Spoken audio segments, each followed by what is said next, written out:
कुछ सोचकर राघव और दिव्यांशी ने आज अमित को फोन किया। आज वो दोनों साथ में पार्क में मिलने आए थे, तो इसीलिए उन्होंने अमित का नंबर डायल कर उससे बात करना ज्यादा सही समझा। अमित ने जैसे ही फोन रिसीव किया तो राघव धीरे से बोला, हेलो अमित, मैं राघव बोल रहा हूँ, आयशा का भाई। हाँ राघव, बोलो क्या हुआ? अमित, मैंने तुमसे पहले भी बात की थी और तुम्हें आयशा के बारे में बताया था। हाँ, तो तुमने क्या सोचा? I mean, तुम इस प्लान में हमारा साथ दोगे या नहीं?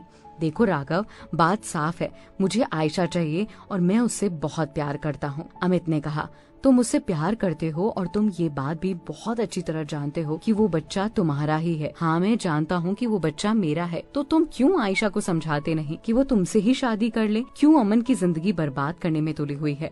दिव्यांशी ने कॉल पर अमित से कहा, तुम लोगों को क्या लगता है मैंने उसे समझाया नहीं होगा? मैंने भी उसे कई बार बात करना चाहा, वो मेरी बात सुनती ही नहीं है। ऐसे में मैं क्या करूँ, तुम ही बताओ। देखो अमित, वो तभी समझेगी जब हम उसकी सच्चाई सबके सामने लाएंगे और इसमें मुझे तुम्हारी मदद चाहिए। कैसी मदद? अमित ने उसे सोचकर कहा, तुम अभी हमसे मिल सकते हो क्या? इस टाइम तो नहीं, पर कल जरूर मिल सकता हूँ। ठीक है, तो मैं तुम्हें टाइम और एड्रेस मैसेज कर दूंगा, तुम आ जाना, सब सामने बैठकर बात करेंगे, वही ज्यादा सुटेबल होगा हमारे लिए। इतना कहकर राघव ने फोन काट दिया। तो दिव्यांशी राघव को देखकर बोली, तुम्हें क्या लगता है अमित आएगा? आना तो चाहिए, मुझे उस पर पूरा भरोसा है, राघव ने जवाब दिया। हालांकि यकीन तो राघव को भी पूरी तरह नहीं था कि अमित वहां आएगा, क्योंकि अमित आयशा से बहुत प्यार करता था। आयशा के खिलाफ जाकर कुछ भी करना अमित के लिए बहुत बड़ी बात थी।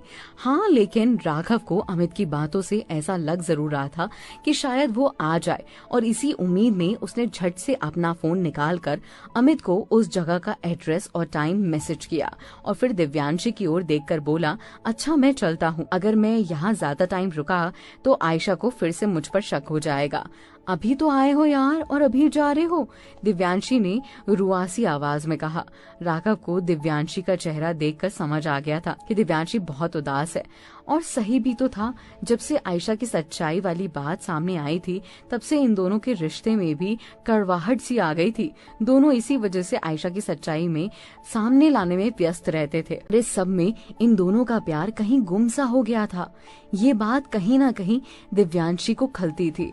राघव तो इतनी सारी बातों पर ध्यान नहीं देता था, लेकिन दिव्यांशी जानती थी कि वो राघव से कितना प्यार करती है। उसके लिए राघव से दूर हो पाना बहुत मुश्किल था। राघव का प्यार ही तो था जिसने दिव्यांशी को बदल दिया था। राघव की ही मोहब्बत थी जिसने दिव्यांशी को सही राह पर ला दिया था। ऐसे उदास क्यों हो रही हो? राघव ने दिव्यांशी को देखकर कहा। उदास ना हूँ तो क्या हंसूं? हाँ, तुम अब सही से ना मिलते हो ना बात करते हो, उखड़े उखड़े रहते हो, मुझे बहुत बुरा लगता है, दिव्यांशी ने फिर से कहा। तो राघव उसके बगल में बैठकर उसके हाथ पर हाथ रखकर उसकी जुल्फें उसके कान के पीछे दबाकर बोला, टेंशन मत लो, तुम्हारा राघव यही था, यही है और यही रहेगा।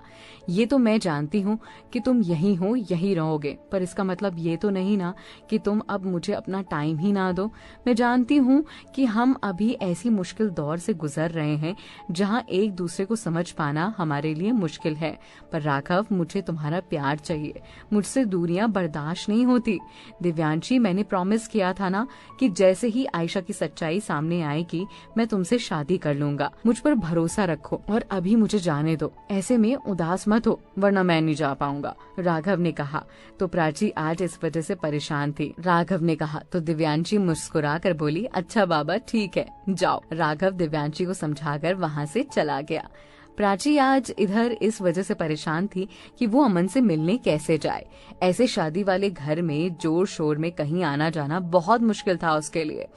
हर कोई उस पर पहरेदारी जो करके बैठा था, और ऐसे में वो बहाना बनाकर जाती भी तो कहाँ जाती और कैसे जाती, यही सोचकर प्राची बहुत परेशान थी। वो किसी से कुछ भी नहीं कह पा रही थी क्योंकि यहाँ उसे कोई नहीं समझने वाला था। वो बार बार अपने कमरे का चक्कर लगाकर इन्हीं ख्यालों में डूबी हुई थी। तभी उसे मधु आती हुई दिखी।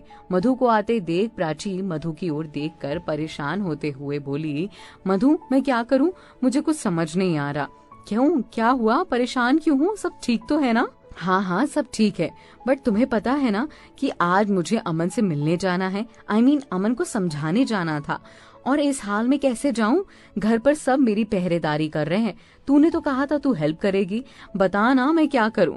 प्राची की बात सुनकर मधु उसे देखते हुए उसके बेड के पास आ गई और बेड पर 3-4 पिलो रखकर उन पर एक कंबल उड़ा दिया और फिर प्राची की ओर देखकर बोली, देखो ऐसे में किसी को शक भी नहीं होगा कि तुम यहाँ नहीं हो, और कोई भी तुम्हारे कमरे में आएगा तो मैं कह दूंगी कि वो आराम कर रही है।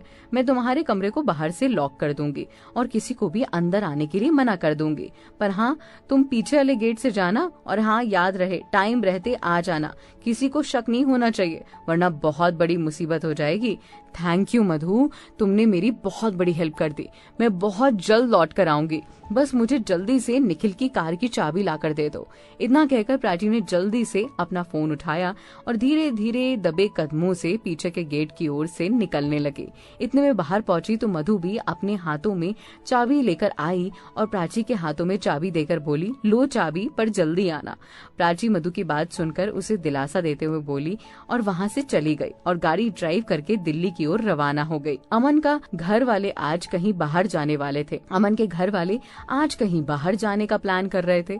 ये सब जानते थे, इससे अमन को थोड़ा टाइम मिल जाएगा और थोड़ा अलग सा रिलैक्स फील करेगा वो, जिससे वो कंफर्ट भी फील करेगा। सबने मिलकर प्लान बनाया था कि वो सब अमन को एक अच्छी तरह घुमा कर लेकर आएंगे।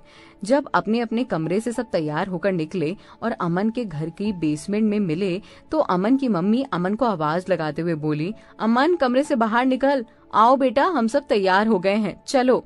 अमन अपनी मम्मी की आवाज सुनकर कमरे से बाहर नहीं निकला तो उसकी मम्मी परेशान हो गई और मौजूद सभी की तरफ देखने लगी। ये अमन कहाँ गया और जवाब क्यों नहीं दे रहा? रुको मैं देखती हूँ। ये कहकर अमन की मम्मी सीढ़ियों से चढ़कर ऊपर अमन के कमरे में गई तो देखा अमन कंबल ओढ़कर लेटा हुआ था। अमन को ऐसा देखकर वो झट से अमन के पास गई और उसके सर पर हाथ रखकर बोली, ओ माय गॉड, तुझे तो बहुत जोर का बुखार है, रुको मैं अभी डॉक्टर को बुलाती हूँ। अमन की मम्मी इतना कहकर डॉक्टर को बुलाने के लिए फोन लगाने लगी तो अमन ने उनका हाथ पकड़कर कहा, नहीं मम्मी, डॉक्टर को परेशान मत करो, मैंने दवाई खा ली है, मैं ठीक हूँ, आप उन्हें मत बुलाओ। अब आगे क्या होगा? इधर प्राची अमन के आने के लिए निकल गई है, इधर अमन के घर वाले कहीं जाने की तैयारी कर रहे हैं। आगे की कहानी बहुत ज्यादा दिलचस्प होने वाली है। और ये एपिसोड कैसा लगा कमेंट करके जरूर बताइएगा।